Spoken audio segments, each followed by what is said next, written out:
દાહોદની ઘટનામાં આચાર્ય આરોપીને ફાંસીની સજા થાય એ માટે ગુજરાત યુનિવર્સિટીમાં એનએસયુઆઈ દ્વારા વિરોધ પ્રદર્શન કરવામાં આવ્યું। દાહોદની ઘટનામાં આચાર્ય આરોપીને ફાંસીની સજા થાય એ માટે કોંગ્રેસ મેદાને ઉતરી ગઈ છે। ગઈકાલે અમદાવાદમાં કોંગ્રેસ પ્રદેશ પ્રમુખની આગેવાનીમાં નીકળેલી રેલી બાદ આજે 27 સપ્ટેમ્બરના રોજ ગુજરાત યુનિવર્સિટીમાં એનએસયુઆઈ દ્વારા વિરોધ પ્રદર્શન કરવામાં આવ્યું હતું, જેમાં આરોપી આચાર્ય ગોવિંદ નટ અને કમળના પોસ્ટર પર ચપ્પલ મારવામાં આવ્યા હતા।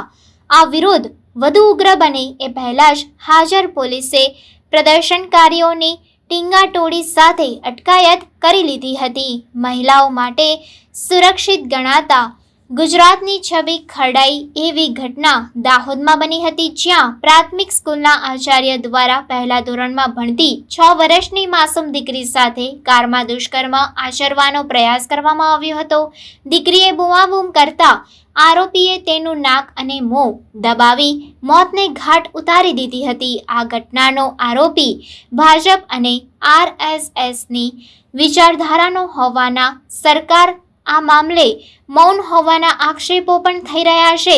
કોંગ્રેસ છેલ્લા 2 દિવસથી આરોપીની फांसी सजा थाय ए माटे विरोध प्रदर्शन करी रही है। खबरों के लिए चैनल को सब्सक्राइब कीजिए। खबरों का नोटिफिकेशन पाने के लिए बेल आइकॉन को जरूर दबाएं।